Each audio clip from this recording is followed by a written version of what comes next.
Hello student, next video में देखिए second condition विसर्ग रूप और थर्ड कंडीशन भी विसर्ग रूप की मैं यहाँ पर बताता हूँ। देखिए विसर्ग से पहले यदि ह्रस्व आ है और विसर्ग के बाद में आ से भिन्न कोई स्वर आए, यानी आ नहीं आना चाहिए, आ के अलावा कोई भी स्वर आ सकता है, दीर्घ आ भी हो सकता है, ए ऐ ओ कोई भी स्वर हो सकता है, तो यहाँ विसर्ग का क्या कर देते हैं, लोप कर देते हैं। मैं एक बार दोबारा पुनः से बोल रहा हूँ, विसर्ग से पहले आ हो, विसर्ग के बाद आ से भिन्न कोई भी स्वर हो तो विसर्ग के स्थान पर लोप कर देते हैं। तो देखिए जैसे यहाँ पर है आता है प्लस ए, तो विसर्ग से पहले यहाँ पर ह्रस्व आ है, विसर्ग के बाद में यहाँ ए है, यानी आ से भिन्न भी स्वर है, तो यहाँ विसर्ग का क्या कर देते हैं, लोप कर देते हैं। तो विसर्ग का लोप यहाँ करते हैं, तो यहाँ दोनों को अलग अलग ही लिखा जाता है। नेक्स्ट देखिए सेवन प्लस टी, तो विसर्ग से पहले यहाँ ह्रस्व आ है और विसर्ग के बाद में यहाँ ई है, तो यहाँ आ से भिन्न स्वर है, तो विसर्ग के स्थान पर यहाँ लोप हो गया है। इस तरीके से यहाँ देखिए विसर्ग से पहले ह्रस्व आ है, विसर्ग के बाद में आ से भिन्न स्वर है उ, तो यहाँ विसर्ग के स्थान पर भी लोप हो गया। इसी तरीके से यहाँ भी हुआ है। देखिए अब सेकेंड जो थर्ड कंडीशन है उसमें देखिए विसर्ग ए से और से मीन्स वो ए से मीन्स य, इसके बाद में अगर कोई भी व्यंजन वर्ण आता है तो से और ई से का जो विसर्ग होता है उसका हम लोप कर देते हैं।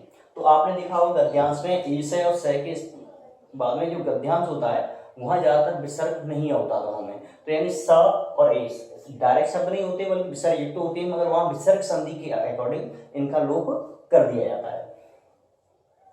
जैसे ए से विष्णु, तो यहाँ विसर्ग ए से के बाद में विसर्ग है और विसर्ग के बाद में भी व्यंजन है, तो इसलिए यहाँ पर विसर्ग का क्या कर दिया है, लोप कर दिया है।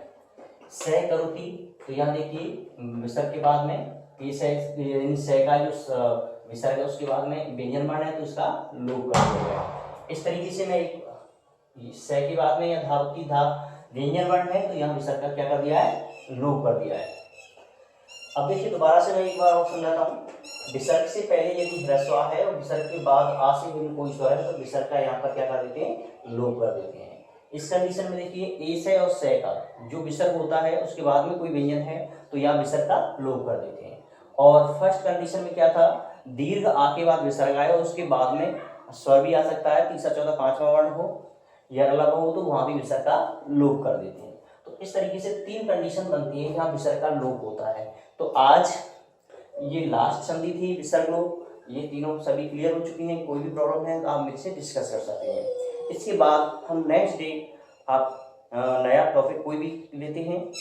अब देखिए आपके पास कोई भी और भी एग्जाम्पल हैं तो आप उनको भी देखें, उनको भी आप अपनी होमवर्क कॉपी में लिख सकते हैं और उसमें कोई भी प्रॉब्लम है समझने में तो आप मेरे से पूछ सकते हैं।